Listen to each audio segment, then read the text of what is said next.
Tiger fans, welcome to another episode of the official Tiger Talk with the 1400 Club, special edition episode, Celebration Bowl episode. Of course, we bring you all the latest news, updates, and buzz surrounding your mighty JSU Tigers. I am the Corey C. Be sure to subscribe to the podcast to be notified of all future episodes.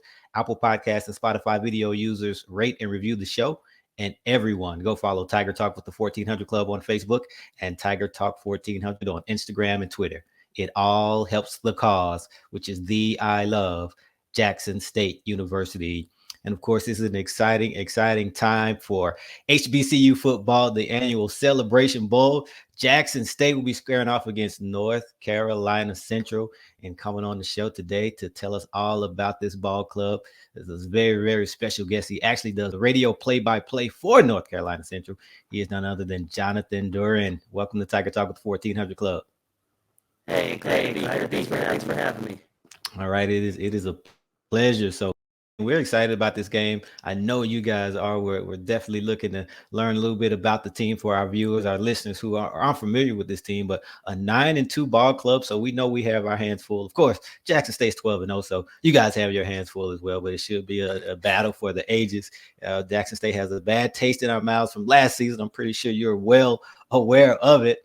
But this team uniquely, and this happens when we get to the Celebration Bowl because of the SWAC championship game, the layoff that you have on your side without having a conference championship. So by the time the game starts, NC Central won't have played a game essentially in a month, right? So how antsy are those guys to get back out there? You know what? I don't think they're too antsy, but of course, if you listen to the press conference from earlier this week and you hear from Coach Oliver, and we had Davius Richard on as well, and talking about you get tired of seeing the same people and blocking the same people and throwing and defending the same people over and over, and you start to get ready to go out and play somebody else. So I think they're at that point, but they're keeping their heads down and staying with it and getting ready for the game. Yeah. Now, some coaches, they don't even like having a bye week with 1 week off before the next game, especially if their team is clicking. But of course, it helps in terms of, resting up and most importantly, getting healthy. So where do you stand on that debate in terms of is it good to have this much time off for the rest and obviously healing up? How are you guys injury wise, or do you feel like that could be a potential issue because the team could come out rusty if they haven't played in so long? Yeah, I don't have any concerns about them coming out rusty. I mean, they've been able to be locked in all year long. But, talking about the bye week, I mean, we didn't have our bye week until week 6, right? We started with A&T in the Dukes Mayo Classic, and then we come home for a game against Winston-Salem State. Then we go to New Hampshire, come back home for VU Lynchburg, go to Campbell, and then I think we went right into conference play. We went into our first conference game, and then we had our bye week.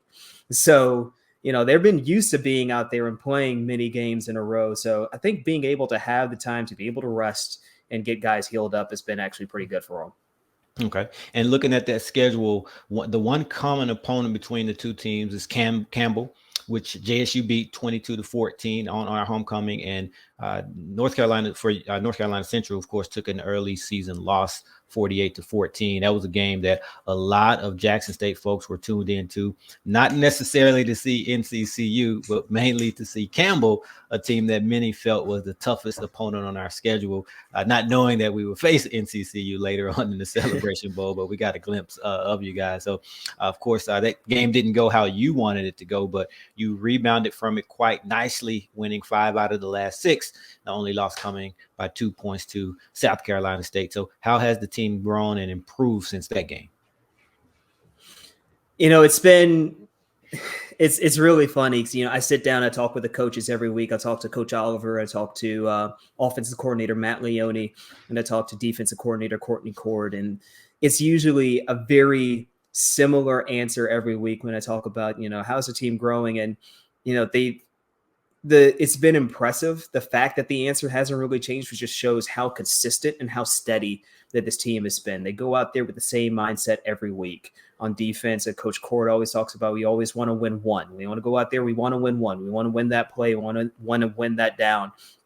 And just having that same locked in mentality all year long has been able to show, the fact that they started off, 4-0, just showing that, this team that can go out and be consistent and, be locked in every single game. And, with the buzz coming in for North Carolina Central, getting ranked and everything, every week, the reporters would ask the players, how do you stay locked in? When you have all this buzz and, Jay Walker and Tiffany Green are on campus. It's a Thursday night game. How do you stay locked in? And Davius Richard, pretty late in the season said, I don't think we have to answer this question anymore, more or less, to paraphrase him, not to say exactly what he said, but to paraphrase him, say, we've already proven what we can do on the field. So, I mean, this is a team that's out here on a mission. They're locked in, they play for each other, and they support each other. And it's been really fun to watch. All right, and you've talked about your quarterback a couple times already. I was wondering how long would it be before his name came up, and it's already been twice. So let's get to it. This offense, first and foremost, averaging 38.8 points a game. But your quarterback, I mean, a phenomenon, close to 2,500 yards, 24 TDs. 10 interceptions. So he passed the test from a number standpoint, 63% completion percentage. And he's perhaps the best we've seen all season in terms of the quarterback. So introduce your quarterback officially to our viewers, our fans who haven't been keeping up. But specifically, tell us what makes him so special. I mean, for Davius Richard, the nickname you might hear from him, and one that's kind of really been shed just by the way that he's played over the last few years. He came onto campus as a true freshman, 2019, with the nickname Pee-wee, right? There's a nickname that he got from his mom. Mm-hmm. And, you'll hear some teammates will call him Pee-wee, but we don't call him Pee-wee anymore. I mean, you go out there, you watch him run and scramble out there. He puts his shoulder down. He'll run into guys and run through guys. I mean, he totes the rock like in Cam Newton style out there. He's not afraid of contact, and he's not afraid to spread the ball around either. I mean, he's able to throw the ball over to 7-8 different receivers, get completions to all of them, and he can get it done in the pocket. And he's not afraid to stay in the pocket and to make a pass when the pressure's coming in. And when the pressure is coming in, he can take it and run with it. I mean, he ran for 120 one game, I think, if I'm remembering correctly. Has some games where he's generated over 300 yards of total offense by himself, both running and passing. And the fact that he's already gotten his degree, and he's a junior on the field.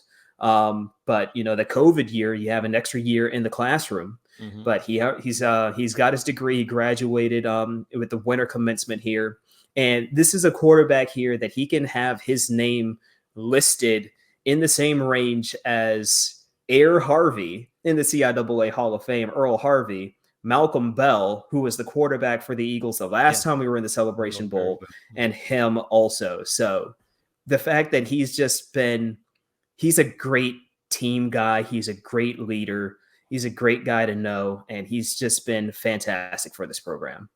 Awesome. And we are very familiar. Some of us are very familiar with that name, Malcolm Bell. His offensive coordinator at the time we talk about last time you were in Celebration Bowl was TC Taylor, a name that may sound familiar to you. He's been on the staff for a couple of years, but as of today, he is officially the next head coach at Jackson State University, replacing Deion Sanders, right? Coming behind Deion Sanders. So we're excited for him. He's excited about not only being our coach, but the Celebration Bowl against his former team. So I'm pretty sure there's still some of the same people working over there from back when he was there, because it was only a few years back when he was there. So that would definitely be a reunion of sorts. No doubt. Yeah, now, the Celebration Bowl is just so special. Absolutely. Now, we talk about your quarterback. We know how special he is. It doesn't get it done alone. From a ground standpoint, this ball club really gets it done, over 200 yards per game on the ground, led by Latrell Collier. He seems to be the top running back, just under 900 yards on the season, 5.5 yards a carry. So talk about that rushing attack. Talk about Collier and anyone else that we may need to look out for. Well, I mean, here's the thing. You hear from Coach Oliver, you hear from Coach Leone. And even on defense, they always make a point about this. Everything starts up front. Coach Oliver hammers on the fact that we have to stop the run. And as far as needing to stop the run, also need to dominate the run. So it's not just the fact that, yes, we're able to run the ball pretty well, as you mentioned, over 200 yards per game on the ground. That doesn't happen without the offensive line up front, which has been rated as one of the best offensive lines within college football. I mean, we got Robert Mitchell, the offensive lineman of the year, 63 pancakes this year, and he was not responsible for a single sack. Right? So if you got guys up there in front that can be able to push and dominate up at the front and establish the run game, then you can get Mookie Collier in the backfield. You can get Jamari Taylor in the backfield. You can get we have 4 different running backs that you're going to see back there, and they're all going to be running the ball. You got Mookie, Jamari Taylor, Chris Mosley, and Josh Poland. You'll see all of them, and all of them can go out there and get the job done because of how good this offensive line has been. All right, and from a wide receiver standpoint, we look at the numbers of your quarterback, of course, but if you look at the wide receiver, I don't see anyone who really stands. I mean, some good wide receivers, don't get me wrong. EJ Hicks seems to be a big play guy, but from a reception standpoint, number of receptions, you don't see the 50 reception guy. You don't see the 70, 80 reception guy. It's so balanced. As I look down the list, 30 receptions, 34, 15. 21, 25, 27 coming from Latrell Collier out of the backfield. So let's talk about that unit and how you guys like to spread it around. Yeah, I mean that's the thing. I think Davis isn't afraid to sling the ball to whoever is open. Like, you have some offenses where they have that one guy, the Randy Moss kind of guy, and you look at them and say, all right, you already know he's going to get the ball. For us, we can spread the ball out, get the ball to the outside to Davis, Andrew Smith on the slot, Devin Smith, EJ Hicks, and even with the tight ends as well with Kyle Morgan and names slipping by me right now. Kyle Morgan and Tyler Barnes. In the tight end position. Everybody is a threat and an option every time we have a pass play. Absolutely.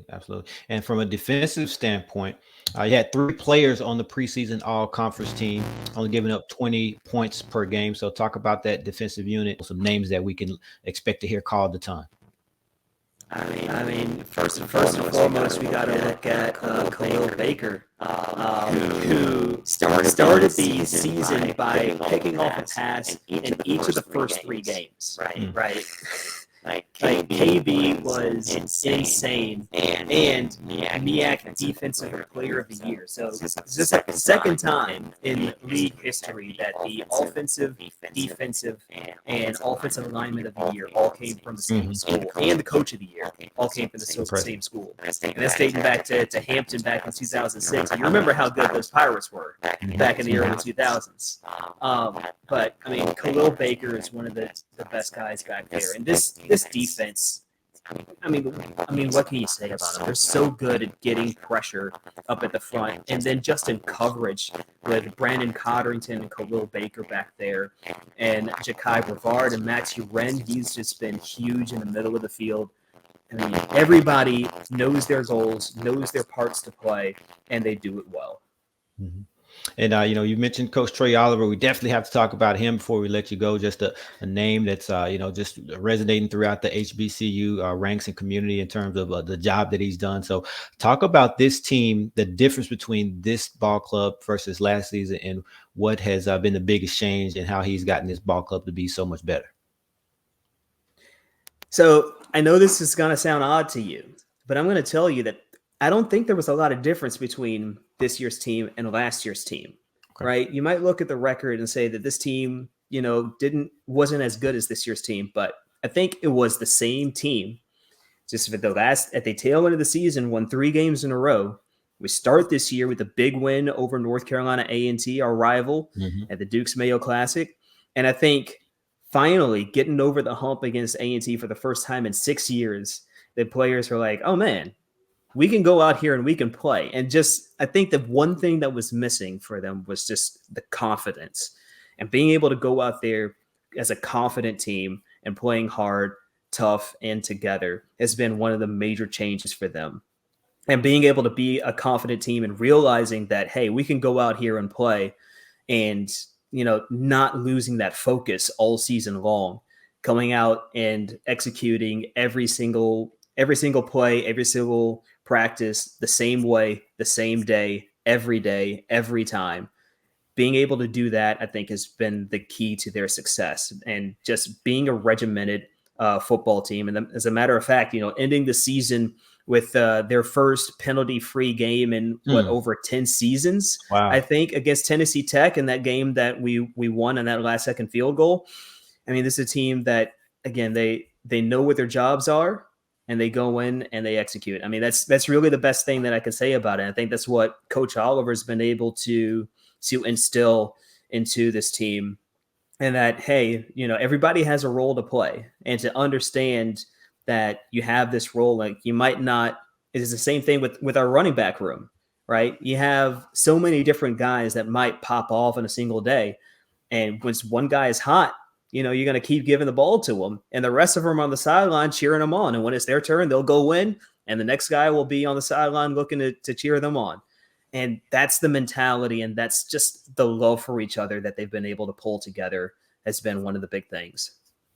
Good stuff. Good stuff. Well, this is going to be an exciting ball game. I'm sorry, that we expect for it to be exciting. Jackson State, a 15.5-point favorite, but that has to be bulletin board material if the players at North Carolina Central are even looking at that. But you just look at how this team has played all season. I know one big talking point is how Jackson State looked last season in the Celebration Bowl. There's always this debate about SWAC versus MEAC. Yeah, you dominate the SWAC, you do, but when it's time to, it has happened over the course of the history, let's be honest, of this game. The SWAC teams dominate, run through their conference, but when we get to the Celebration Bowl against the MEAC, it's a different story. So I'm not too sure about that that line of 15.5, but we'll see what happens. I know you guys will be ready to play. Jackson State, again, has a bitter taste in their mouth. They also want to send Coach Prime out on a positive note, so something's going to have to give on Saturday, and I can't wait to see it. Yeah, and the thing is that what I've always told my students about sports, and about, we've got a great basketball program in North Carolina Central. We've had a great football program, and you go into games and you expect to win, right? Because you see this team, they're playing so well. And what I always remind them is that every game there's two teams, and one of those teams is going to win. And all that's going to happen is this game is going to be played, and one of those teams will win. It's not decided before the game. It's not decided on paper. It's decided during the game. So it all comes down to just going out on Saturday and executing. Good stuff. Good point. Good point. And so, again, we are looking forward to it. Jackson State fans are ready to hit the road. We love going to Atlanta. Any reason to go to Atlanta, we'll take it. So, especially if the Black College Football National Championship on the line. What's the buzz like on that end from the fan standpoint? Do we expect a big turnout? A lot of fans in the stands? I mean, expect to see a whole lot of maroon and gray. I mean, I tell you, the Eagle fans and the Eagle alumni could show up in Delaware, New Jersey, Philadelphia, Houston, Miami, Nashville, Chicago, Dayton, Ohio, Las Vegas, and you're going to find Eagle fans that are going to be there no matter what. It is so impressive everywhere that I've gone to see how well this Eagle contingent travels. And I know that we bought up a whole lot of tickets in a flash. So I'm looking forward to seeing a whole bunch of maroon and gray there. Absolutely. All right. We are looking forward to it. Well, again, thank you for taking time out to come on our show and let us know about this team that we'll be facing. Looking forward to the game. Safe travels, and we'll see you there. As always, thanks for the invite. Eagle Pride. And that'll do it for this episode of Tiger Talk with the 1400 Club. Thank you to all of our listeners. And again, be sure to subscribe to the podcast. Apple Podcasts and Spotify video users, rate and review the show. And everyone, go follow Tiger Talk with the 1400 Club on Facebook and Tiger Talk 1400 on Instagram and Twitter. We're looking to do some big things with this platform to aid the athletics department. And it all starts with you downloading, subscribing, rating, and reviewing the show. And tell every Tiger that you know. We're on all podcast outlets, Apple Podcasts, Google Podcasts, Spotify video, YouTube, and so on. And we'll be posting each episode on our Facebook, Instagram, and Twitter pages. As always, thanks for your support. Go Tigers. #the I love.